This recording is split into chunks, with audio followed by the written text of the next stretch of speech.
નમસ્કાર, star India TV ન્યૂઝમાં આપનું હાર્દિક સ્વાગત છે। હું છું હેમલતા ત્રિવેદી। આપ જોઈ રહ્યા છો star India TV news.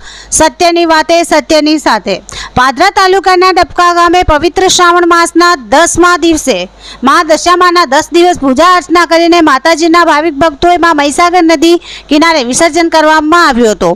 Padra તાલુકાના નાના મોટા દરેક ગામથી ભારી સંખ્યામાં ભાવિક ભક્તોની રાત્રે 12 વાગ્યાથી સવાર સુધી ભીડ જોવા મળી હતી।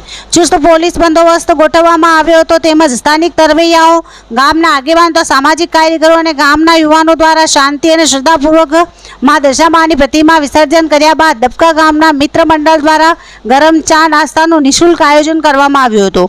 ભાવિક ભક્તોએ હર્ષની લાગણી અનુભવી હતી। ખૂબ જ સારી રીતે શ્રદ્ધા અને શાંતિપૂર્વક દશામાની પ્રતિમાનું વિસર્જન કરવામાં આવ્યું હતું। Star India TV news Padra reporter Pravin Machhi, જિલ્લા વડોદરા।